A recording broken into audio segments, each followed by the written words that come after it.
Hello and welcome to episode 4 of the Pikey Podcast, coming to you from Austin, Texas. Chilly Austin, Texas. Be sure to like, share, and subscribe to the Pikey Podcast. Remember that you can find us on YouTube and SoundCloud.com. Don't forget to reach out to us on Twitter or now on Instagram at Pikey Podcast. I'm Rob Jaskula here with Connor Nailan. Con, how you doing? Yeah, very good now, very good. A little bit chilly, but look, we'll get over it. It's a bit soft, but Irish weather we're having this week. Yeah, a bit soft now. Yeah. How was your back? It's still hurting, but I'm moving a little bit better today. I got the doctor looking out for me now. So yeah, good. I want to give up that painting. Like that's your man's game. Like it really is. Yeah, the Sistine Chapel. You're laying on your back all day. Yeah, whitewashing. Yeah, it's painful. All right. Yeah, I agree. I should be doing less labor, and I think that's a really reasonable statement. Yeah. This week's episode is brought to you by our friends at Shannon Airport. Start your journey with an airport going your way. Currently, all flights are operating on time despite Storm Callum blowing in. Serving up the best deals on flights, car rentals, hotels, and holiday packages, visit flyshannon.ie. Connor, we got lots to discuss on this week as we break out of our shell a little bit, I suppose, and I think it's thanks to some interesting questions we've gotten from our listeners. But we've got Tiger Woods' new book, we got Heineken Cup Rugby to discuss, betting lines for this week's slate of NFL games, preview Ireland and Wales and what should be a turgid affair, this week's edition of the Timber Cam, a managerial appointment at Villa Park. We got a lot to talk about, but I think we're going to start with our listener request. Dara Bunfill from Monaleen in County Limerick. He likes to keep his focus on the aesthetics of modern football, and he asked our take on the most handsome and ugly Premier League players. And I think we had a good time putting these lists together anyway. Yeah, there was a lot of competition for places here. Like I think we have a strong squad anyway.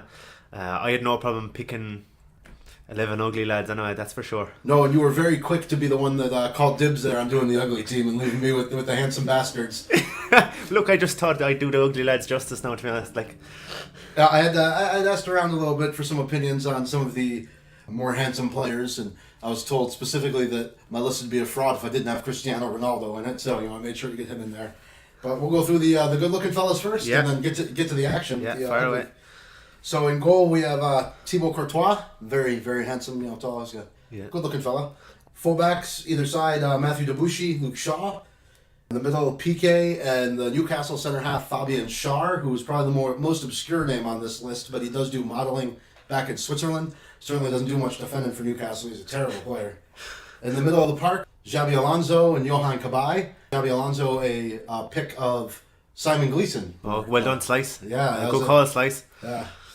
And then pretty good attacking options. It turns out the handsome fellows play up front more often, it seems like. Pretty boys. It was tough to drop, the likes of Diego Forlan, Daryl Murphy, Shola Miobi, all missing the cut on this one. And that last one especially, a tough drop. But we had David Beckham, Ronaldo, David Ginola, who had to make the team, handsome fella. And then up top, Olivier Giroud. Good hold-up man up top. I actually think there's some goals to be had there. Yeah. I think it's very good. Very strong 11. Very strong. Some good-looking lads there now. Yeah. I think my ugly fellas would definitely beat him, though. I'm sure your ugly fellas will be playing pretty agriculturally. 5-4-1 we go for. All right, what we got? My lads don't even deserve to attack, so I'm just going to keep him back. In goals, Neville Southall played for Everton. He's lucky he had that big moustache covering the rest of his face, because big sweep and brush of a moustache just covering his face. But when you get in behind that, he's very ugly. Right back, Gary Neville. No one grows up wanting to be Gary Neville. Left back, Phil Neville.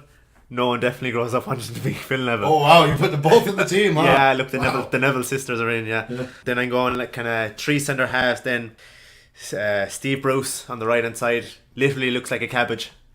Yeah, so they were just trying to bring the cabbage home. Yeah, maybe he was looking in the mirror. Then we're going for Phil Jones. The amount of years that man has had for cracking mirrors is unbelievable. One of the least photogenic people I've ever seen as well. Just the camera's not his friend. And Julian Lescott, he literally has an arse for a forehead, He does. Then we get into the 4 midfielders. We have Luke Chadwick. Oh. Even his mother thinks he's poked. Play Rooney a little bit deeper. I thought Pikey's kept their hair. He must be the first Pikey in history to lose his hair. Peter must have any problems, thank goodness. No.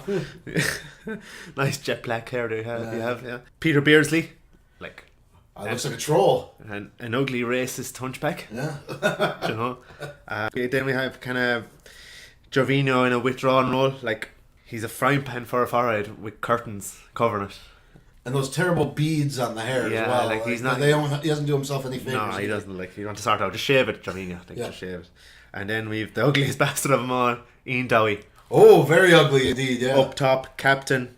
It's a bad job when you're captain of this lot. Like you wouldn't bring him to a dog show.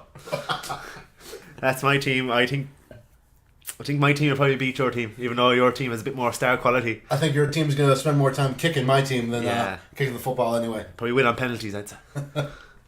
Well, I'll be putting together these teams into an album and linking it below in the description here so people can check out our All Ugly and All Handsome 11 and get their take on it. Just a couple honourable mentions there for John Joe Shelby. Oh, yeah. Voldemort himself. Carlos Tevez. Very ugly indeed. Very ugly man. And who else? Martin Keown. Yeah, that's right. He was the last man dropped from year 11, I think. Yeah, Unibrow, like, what more do you need? Yeah, but they have 3 good subs there, though, you know. Those are 3 good subs, but they're better than mine. Murphy and Amiobi and Forlan. I get 3 strikers up top. Yeah. And I'm thinking 2010 Diego Forlan, not 2003, you know. Went to that World Cup, grew the hair out a little bit, those curls, you know. Yeah. It was tough for me as a curly-haired man to not just pick Colaccini and David Luiz in the centre back, you know. Yeah. Thought about it there. Yeah, Forlan, a good player. Turned out to be a good player. Turned out anyway, late bloomer himself. And Dara, I hope that just about covers it. We'll be getting to the rest of our listener feedback later on. But I thought that was a pretty good question there. Great question. You filled a bit of time in it. Yeah, it certainly. Well, it took our conversation to a place that's never been before. Yeah, anyway. and it won't. It's not going again either. I certainly think that's enough talking about handsome men for us. Anyway. Well, Steve Bruce was in your team, and he got the sack last week. But Villa now, they've gone in, they've hired a manager finally, and after all the speculation, they've kind of mixed the options a little bit. They've brought in Dean Smith from Brentford and John Terry in as his assistant, which I think is a good move. Terry was talking about coming in with Thierry Henry, and now he gets to come in and work under an actual manager a bit and learn the trade a little bit. Yeah, look, he was flying it with Brentford, really, Smith. He's a Villa fan, so I'd say he couldn't turn it down. I think Thierry Henry has his eyes on the Monaco job now. Jardim got the sack yesterday, so I think it could start a cycle of managers, really. I think Jardim could end up in the Premiership. He might be, if Mourinho gets the boot, you'd never know. Could go in there. He's actually a very good manager. Things just turned a bit stale. It's like when Klopp turned a bit stale at Borussia Dortmund. But yeah, I think Villa would be happy enough with that appointment. Happy enough with John Terry there as well. Everyone speaks so highly of John Terry as a speaker and as a leader, and he used to coach the team basically from the field. But yeah, we'll see how it goes.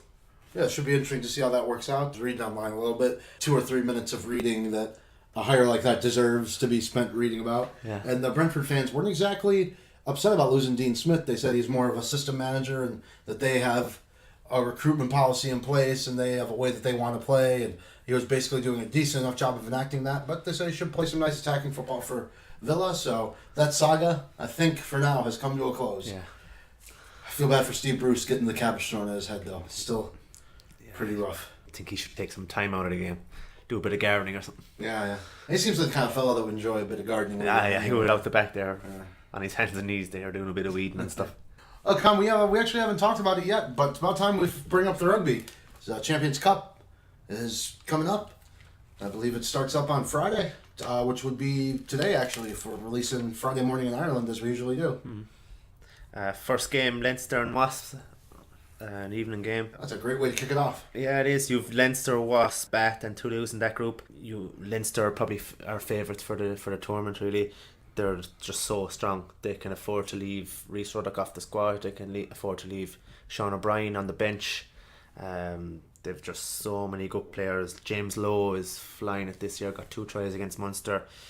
The only thing is they'll miss Nasiwa's leadership, and Carberry was a good backup either for fullback or for out half, and I think they couldn't miss them.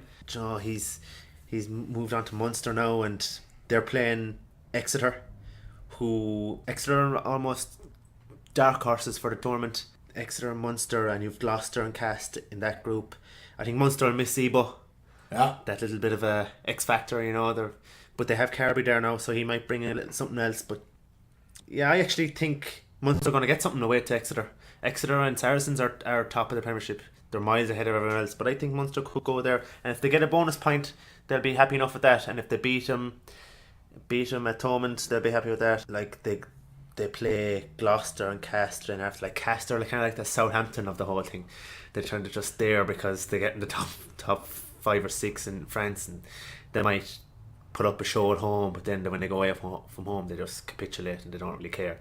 Like they're just a waste of time, really. Gloucester in that group as well. Like I can't wait to see Danny Cipriani at Thomond Park.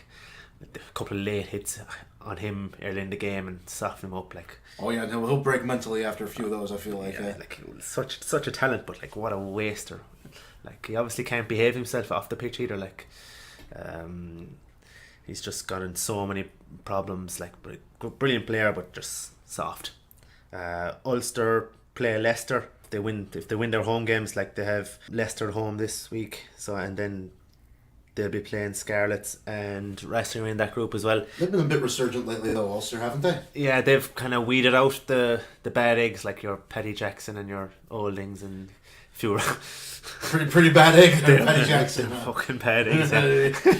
Yeah, less said about that now. Naughty boy. Yeah, naughty boys, yeah. But like, you never know. They have a lot of young players there now. They lost Pina as well, Tommy Bowe.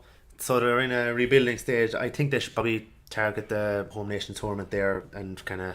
But you could get an awful hammering in the European leagues if you target that. So I'd expect Leinster to get out of the group. I expect Munster to get out of the group. Maybe second though. I don't expect Ulster to get out. And I think it's going to eventually be a Leinster-Saracens final. And I think Leinster will win. Going all the way to the final, predicting there. That's a bold statement. As of now, as it stands now. Yeah. Just a bit of a shout out to Connacht playing Bordeaux in the Challenge Cup. Playing a French team in the Challenge Cup. That could go anyway at all. God only knows what French team is going to turn up there. Actually, you have a dark horses for the tournament, for the Champions Cup. Racing. Donncha Ryan, Simon Zebo, Machino, Teddy Thomas. A lot of good players there. Got to the final last year. Could have beaten Leinster.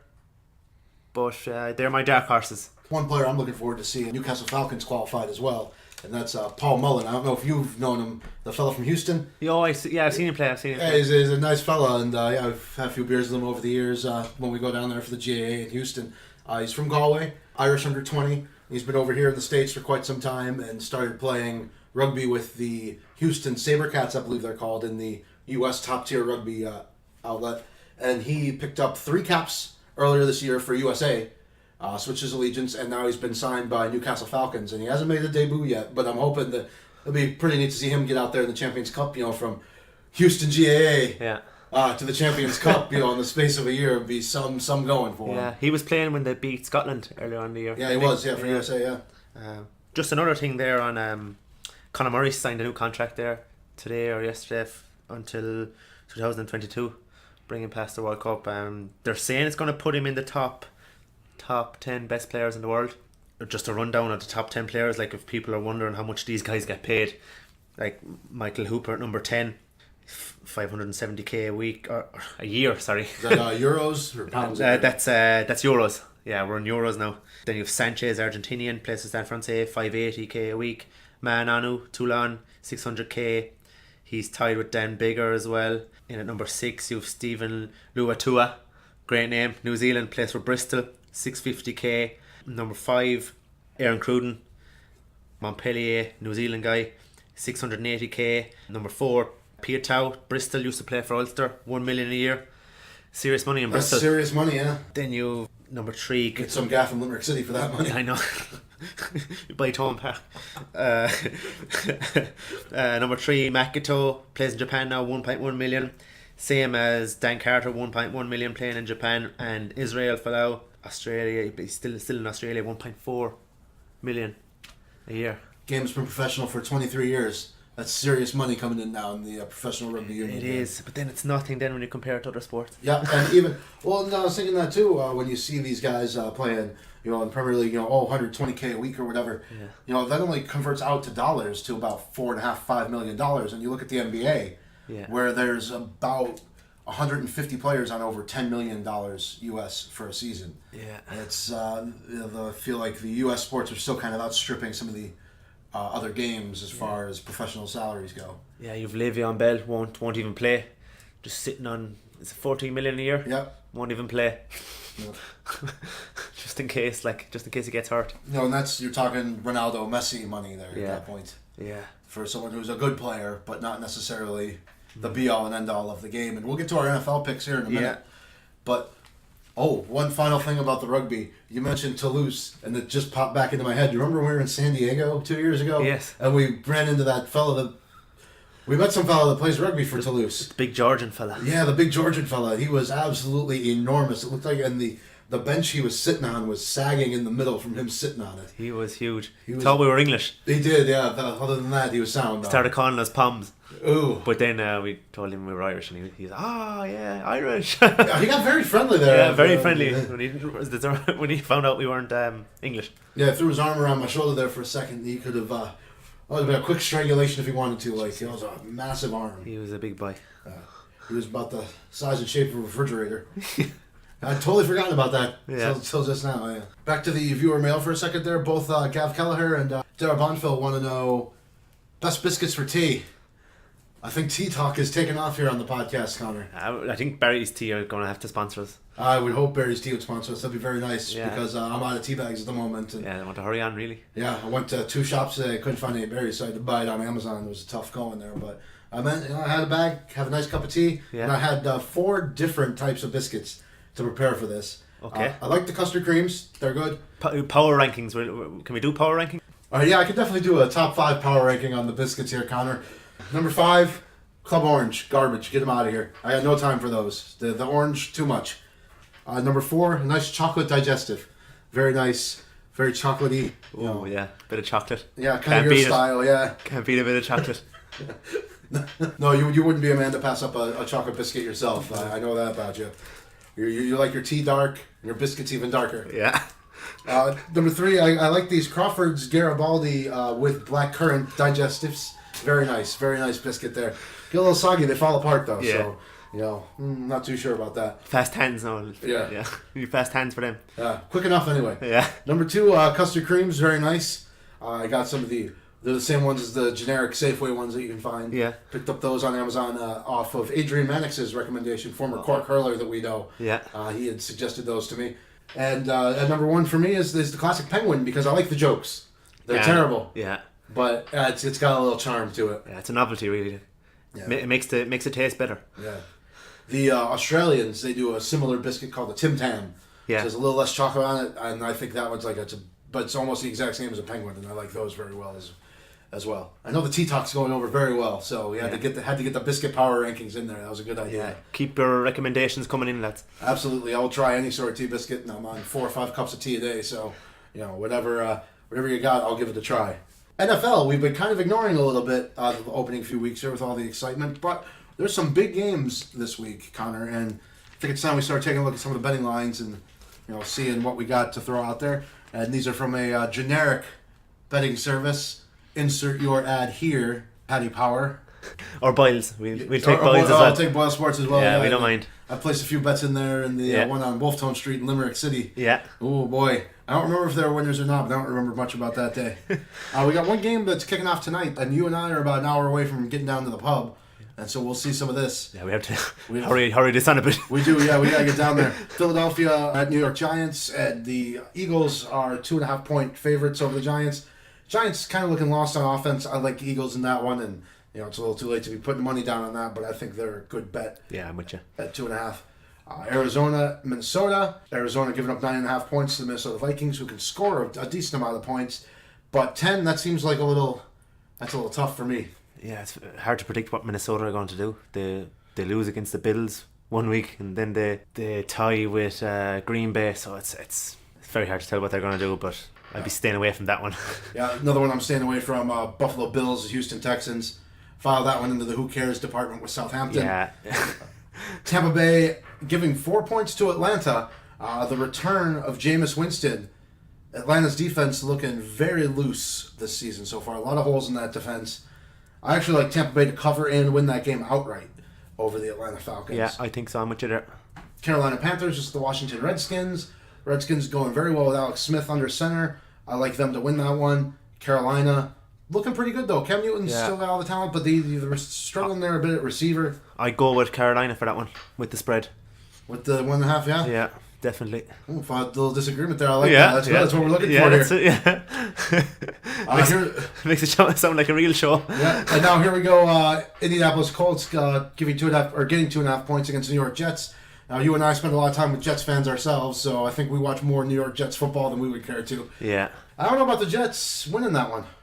Yeah, I don't know. It's God only knows what Jets are going to turn up. Yeah, God only knows real Jekyll and Hyde side. Yeah, what Andrew Luck is going to turn up for the Colts. I know I'd file that one under Southampton as well. Yeah. Pittsburgh Steelers 3-point underdogs. Cincinnati Bengals. Still no Le'Veon Bell, but they're starting to round out a little bit. They're starting to get in form a little bit, and they've done a lot of winning over the last 10, 15 years. I like Pittsburgh to win that game. I'll go against you again. You think so? Yeah, I think they're a little bit soft. I think Cincinnati will take them. You know, and if I was going to put anybody on Timber Cam this week in the NFL, it would have been the Cincinnati Bengals defense as a whole. So that's actually a fairly good observation. Yeah, they are pretty soft. Watch out, Big Ben. Yeah. LA Chargers and Cleveland Browns, they're a pick 'em. No line between them. Cleveland 2 wins now. LA Chargers going pretty well. They've done some decent work this season. They were all right last year as well. Cleveland, they got the 2 wins. They got all the momentum in the world now. Yeah, it's amazing what one win would do for you. Like Baker Mayfield is actually tearing it up, and I think Cleveland will take it. I like their defense. They're a tough defense. Yeah, I like their defense. They've been building that up for a couple seasons as well. Even when they were losing every game last year, they still defended fairly decently. Yeah, even the games they've lost or tied this year, they're still in it towards the end. Their trades are finally paying off. Chicago Bears coming off a bye week, heading down to Miami as 1.5 point favorites. I think the Bears continue their offensive momentum going. I think they win that game outright, and I think they cover that spread no problem. I'm with you. Seattle Seahawks 2-point favorites as they head down to Oakland to visit the Raiders. John Gruden not going so well in Oakland for him and his return down there. They're looking a little outdated, a little old-fashioned, and not like winning too many games. Yeah, he's not. Like, usually when you come into a team, you try and lower the average age, and he got rid of all the young guys and brought in old guys. So I don't know what he's doing there. Maybe he's a bit outdated. Yeah, I fancy Seattle. Yeah, I do as well. LA Rams visit Denver as 6.5 point favorites. I think that could be one of the games of the weekend. That could be a good, entertaining offensive shootout, actually. Rams for me. Yeah, Rams for me as well, even with the touchdown given up there. Yeah. Baltimore Ravens visit the Tennessee Titans as 2-point favorites. I think that might be a bit of a snoozer. It could go either way, really, and not one that I have much interest in, betting or otherwise. No, don't even talk about it. Yeah. Jacksonville Jaguars, coming off their loss last week, visiting the Dallas Cowboys as 1.5 point favorites. I think 1.5 might not be enough. I like Jacksonville to bounce back after their loss. It's one game. Definitely, yeah, with their defense there, I think they'll take it. And the NFL's done a good job with their game of the week being the actual game of the week on Sunday night here. Kansas City, Pat Mahomes go to New England, visit the Patriots, who are 3.5 point favorites at home. Yeah, I'm just wondering what Belichick has up his sleeve. I think it's going to be an absolute shootout. Definitely. There's just going to be lots of touchdowns, lots of scores. I think the Chiefs will take it though. I think they're so good. I think Mahomes, Kelsey, Hunt, Hill, like great offense. Yeah, great team to watch play. Yeah. Too as well on Sunday. And Pat Mahomes, I was trying to pull up the stats there, but he's only thrown 2 interceptions all season. Both came last week. Didn't really matter. They still beat the Washington Redskins and didn't throw a touchdown, but still got his 300 yards. And Mahomes, he's just throwing the ball so well right now. It's great to see. San Francisco in the Monday night game goes to Green Bay. Packers 7.5 point favorites, and I think they'll win that by 10. Yeah, Rodgers will steer them through. I don't think San Francisco have much to offer on offense. No, not with Garoppolo gone. No. All right, taking a look now at the Nations League, whatever the point of that competition is. I suppose it's European qualifier. If you win the group, then you get to play in a playoff as your European qualifier. Whatever the point of it is, it's going on right now. And Spain, Paco Alcacer, especially with his 2 goals, absolutely throttling Wales 4-1. Yeah, Spain have got a new lease of life since Luis Enrique went in there. Like, they're scoring lots of goals. Got 6 against Croatia. Beat England. They're just like what could have been at that World Cup. They're just flying it now. They have so many good new players. The Jose guy Suso was involved in all 4 goals today. Former Liverpool player. Didn't see that happening. But yeah, they look good. Rodri was the one that impressed for me in that holding midfield position, winning every ball and spreading it out very nicely. And I thought he was one to win his third cap for Spain. He looked like a veteran out there. Yeah. Harry Wilson, who we've given a lot of love to in the first 3 episodes, had a bit of a mare today. Got the yank at halftime and were directly responsible for at least one of the Spain goals. It was not a pretty day for him. Yeah, Wales didn't see much of the ball, and I know it was just a bad day for Harry, as long as he doesn't let loose against Ireland. Yeah, Sam Vokes got the late consolation there for Wales, so they did get one back right at the very end. And, well, I'm not expecting a whole lot of entertainment from this tie with Ireland and Wales. I'd say it might be a bit dire to watch, but... Yeah, it could be. So it was a bad day for Scotland as well. Losing to Israel, was it? Yeah, lost 2-1 to Israel. They took the lead.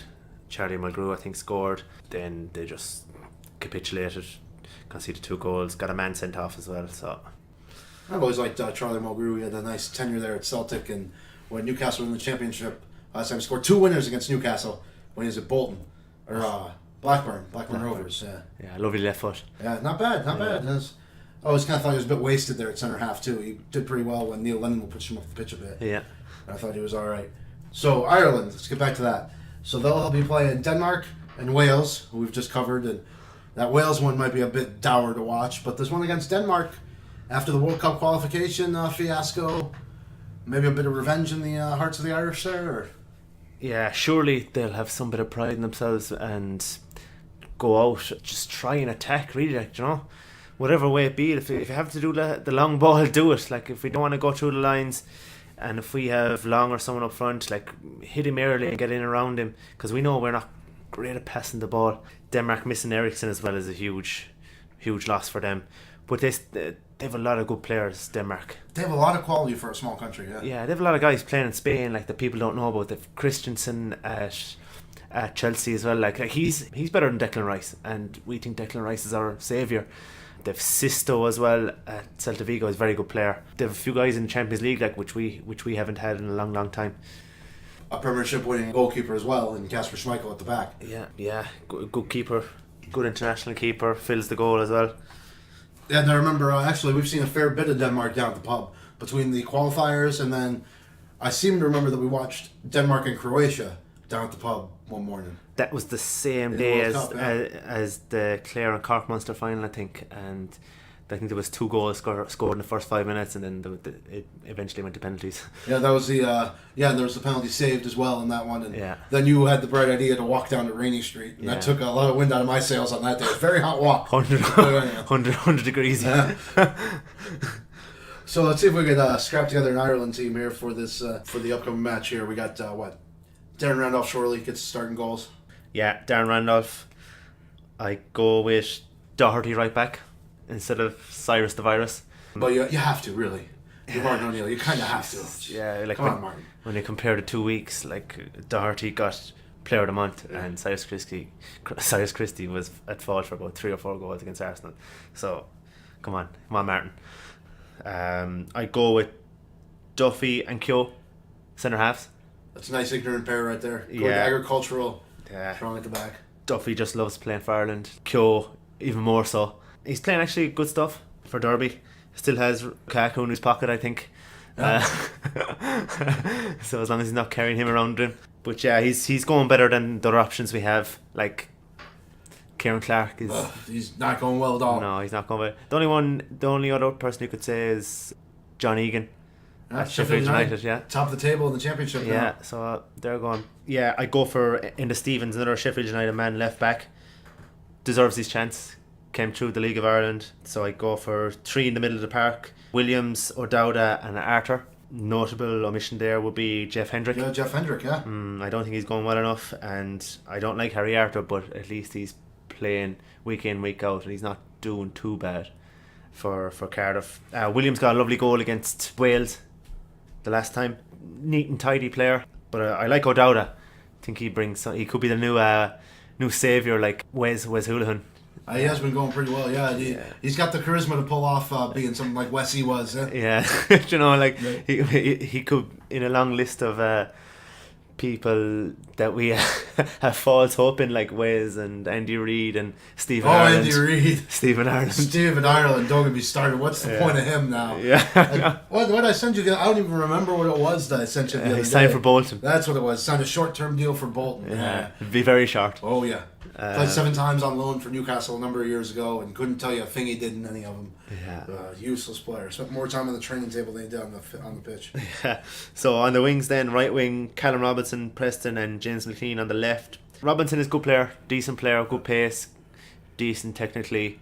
Then you've McLean, who is, I don't know, he plays well for Ireland. He's all blood and guts and all that kind of stuff. Flies into tackles. Scores a decent amount of international goals, but it's a bad job when he's our go-to man. Like, he's a very average championship player. Yeah. But I'm going for Scott Hogan up front. Aston Villa. Yeah, a little bit of the dark horse there. I know Shane Long's been limited in training this week because of an ankle injury. And Shane Long doesn't score goals, so Scott Hogan up front. Just, I think the Smith going into Aston Villa as manager might give him a bit of a boost because he was his manager at Brentford. So I think he might get a bit of a boost in that and might try and impress him again. Like, he's a £10 million player, cost $10 million a year ago or so. So yeah, that's what I go with. Like, it's not a great team, but there's not a great list of players to pick from. No, there's not. Like, when it's kind of do or die now. I think with these two games for Keane and O'Neill. Yeah. Like, you'll really find out in these 2 games, are there players with them? I suspect that maybe they're not. Yeah. I look at these fixtures and I don't see Ireland getting past Denmark, even without Eriksson in the team. Wales. Bale probably could be back for Wales then as well. Like, they have way more technically gifted players. They played us off the park. I'm more dreading watching these 2 matches than anything else. Well, Ireland aren't pretty to watch. No, that's one thing. They never are. Yeah. If you want entertainment, don't watch Ireland. No. Well, and I watch, USA enough anyway that that'd be my national side, and that's a depressing experience.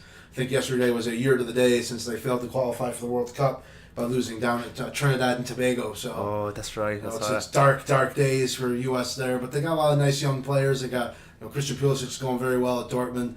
Weston McKennie is going very well. Schalke had a winner in the Champions League the other day. They got Timothy Weah. Son of former World Player of the Year George, Liberian president. PSG. Yeah, who just won a cap for Liberia on the same day as Timmy did. They played on the same day for their nations. George got 79 minutes against Nigeria in what was an absolutely farcical display. And it looked like nobody told the Nigerians that it was supposed to be a farce, and they showed up for a full squad friendly. Yeah, they're their strongest possible team. And I think George Weah just turned up with his gear on and said, "Lads, I'm playing." Yeah, I'm president, I'm talking out. Yeah. Here we go. He did okay, I think. He looked all right. Like, if they put the ball right in his chest, and he used him to hold it up more. He would have been fine. But they had him running the defense way too much, and what a player he was, though. Ah, yeah. PSG. Pace, power. Like former Ballon d'Or winner. PSG, AC Milan. What a player. And Chelsea. Yep. Yeah, played with Chelsea as well towards these latter years. Yeah, brilliant player. Absolutely.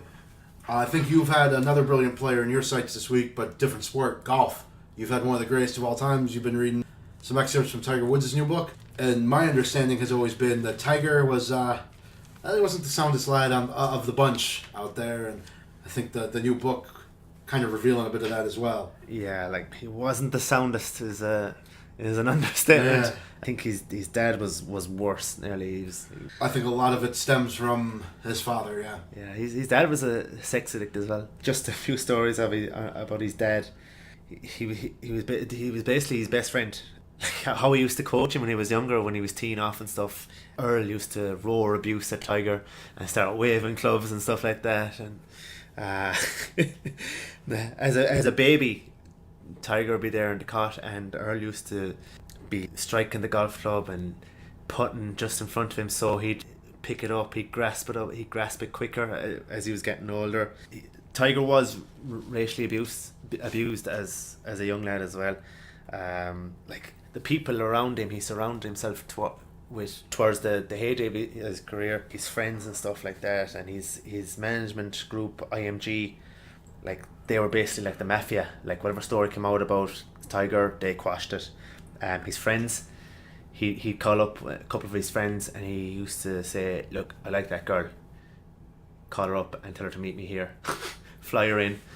And he used to go through their credit card, so he wouldn't leave a paper trail on his. Didn't get on with Bill Clinton.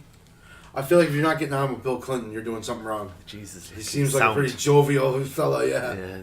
A lot in common, them two. Statue of him in Belly Bunyan. Yeah.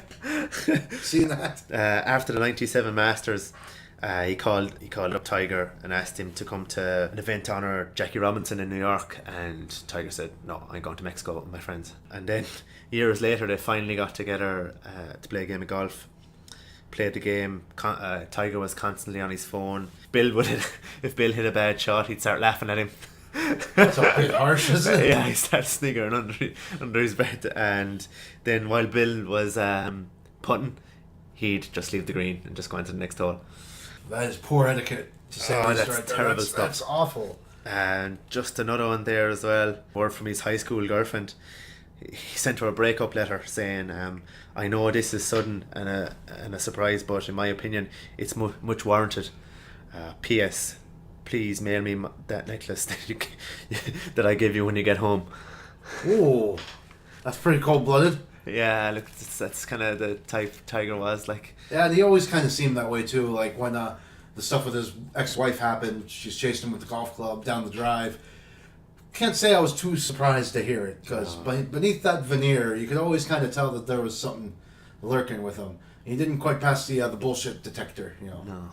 No, to show how much of a freak he was, Nike sent him 6 drivers, prototype drivers, and he tested all 6 of them. Nike said they weighed all exact same weight, and Tiger said to him, I like the heavier one.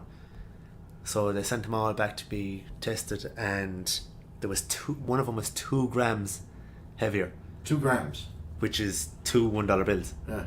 So that's how much of a attention to detail he took. Nearly joined the Navy SEALs. Oh, that's right. I remember when he was doing that train with the Navy SEALs. That's right. Yeah. He was going for the whole athleticism thing. I think predate CrossFit a little bit there. Yeah, and love video games. Would play video games non-stop and just wanted to join the Navy SEALs, and he used to do hypothetical missions with them. He was actually serious about this, but he just missed the cut-off age of 28. They let him go out and train with them anyway. I'm Yeah. sure the pocketbook didn't hurt with that too. Convince him to let him go out. Join the Navy SEALs. Yeah, and then on the women, then like he just like the stories of him pulling women into closets and just having his way with them and stuff like that. In 2002, he'd only 20% of his ACL left. That's when the whole steroid issue and stuff like that, he started to bulk up. Then there was one type of looking through his mistresses and stuff like that. There was only. Do you have anything in there about what kind of girls he likes? Just looking through the girls, like let's just say he likes milky tea. Yeah. Yeah.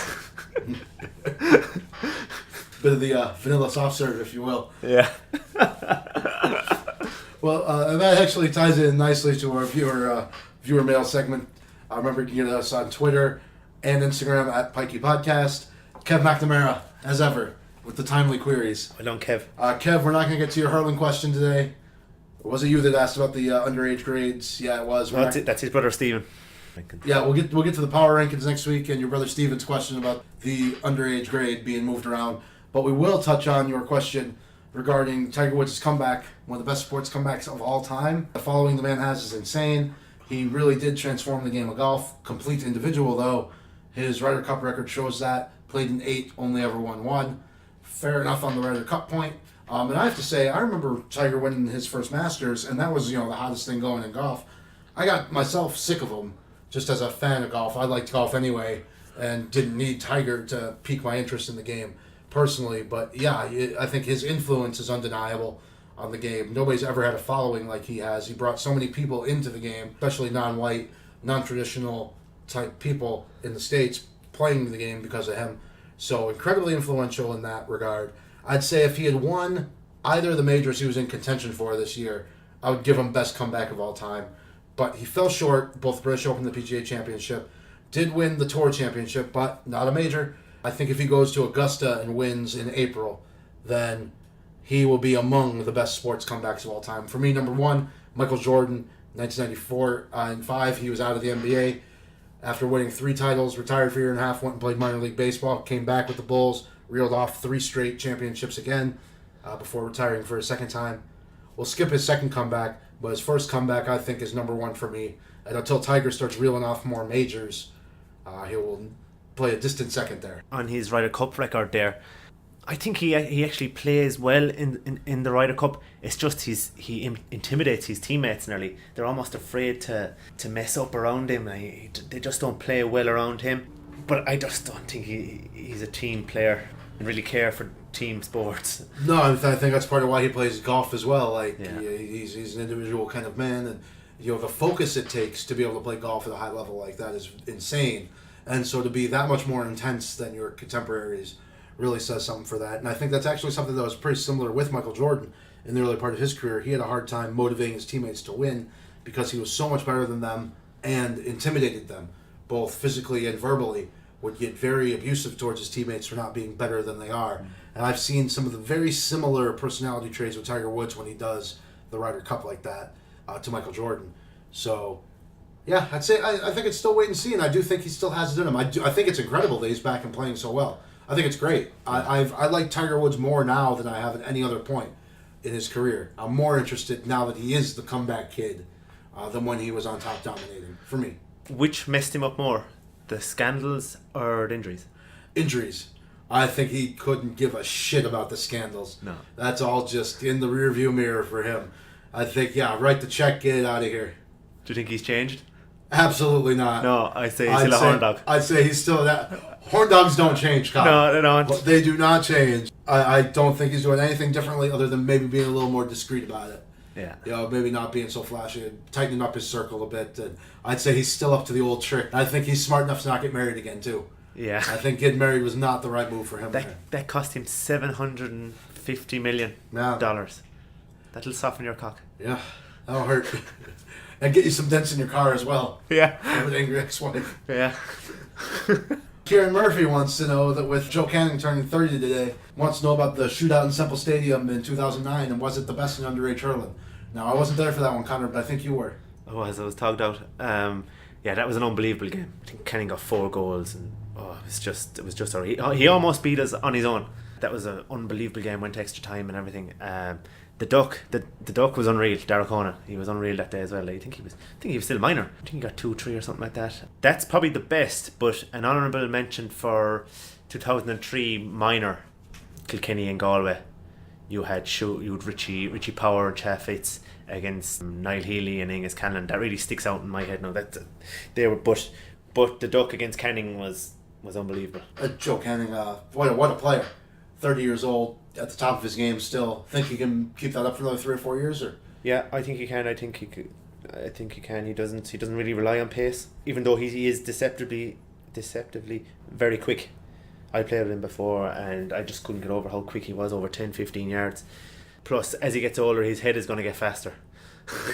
So, yeah, I think he can definitely play on. Some of the skills that I've seen from him are just otherworldly sometimes, what he can pull off on a regular basis. Some of the sideline cuts that he's hit are just unreal, and the intensity of his skill is always something to marvel at. Yeah, and a very good team player. Works very hard for the team, always gives the ball to the man in the better position. We got a couple more questions here, one more appropriate than the other. But Bean wants to know if I'd tog out for Kameli Junior B.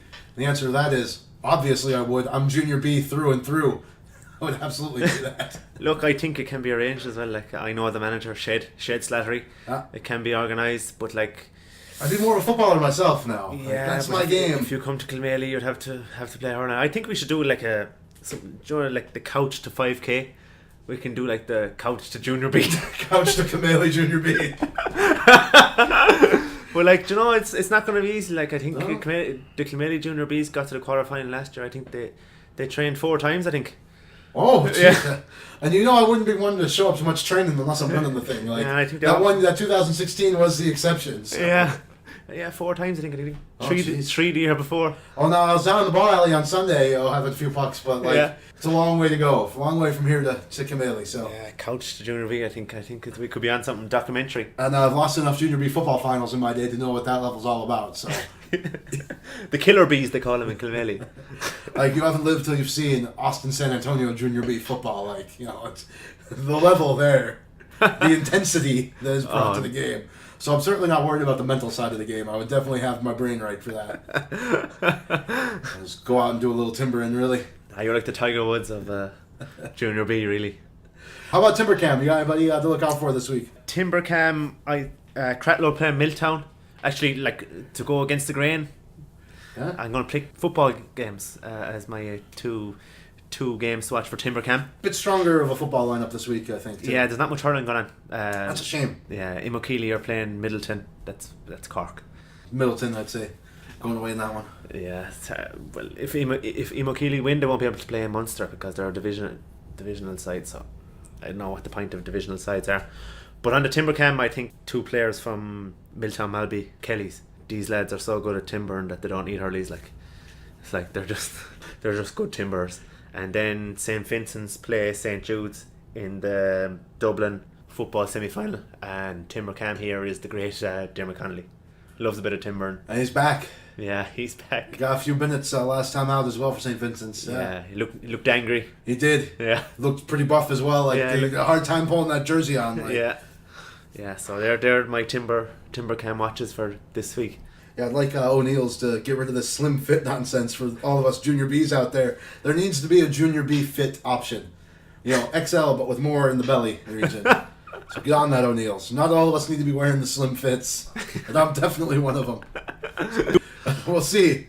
One final question here, the less appropriate one, Connor, and it comes from Luke Dully. And I don't know why he's asking this question, because I know I've seen him seeing it.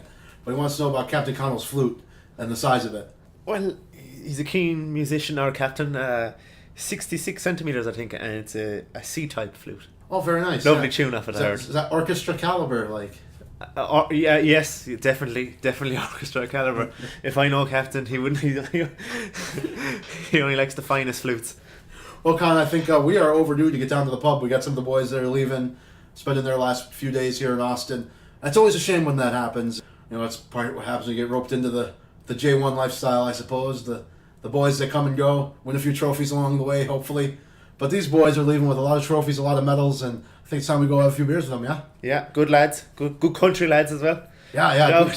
We kind of got overrun with the Dubs in 2017 there, didn't we? Yeah. We need to bring a bit of country back. There's a fair bit of Westmeath going on in our club at the moment. Yeah, a few Cork boys as well. Yeah. They'll be going home soon enough as well, a few of them. So, yeah, good lads. Never enough Claremen, though. No, you can never have enough Claremen. Oh, the Dublin hurling job. So a few names up for that, aren't there? Oh, and a few that we know. Anthony Daly, Anthony Cunningham, and Matty Kenny are the 3 names going for it. These guys must see some potential in it. I think they did well last year. Some big names, yeah? Yeah, they did well last year, so we've 3 big names there. I don't know how they're going to pick them, but you know we'd pick Dalo. Yeah, 2 of those 3 managers, including Dalo, were here for the 2015 All-Stars. I had a nice time with Dalo. He's just a solid man, like, you know, just good man to have in the pub. Yeah. They fit in pretty well here in Austin. Then Anthony Cunningham, absolute gent. But so, yeah, you know, I've been on the beer with 2 of those 3, so. Yeah. Who's your pick? Come on, it's Dalo. Yeah. All day, it's Dalo. Yeah.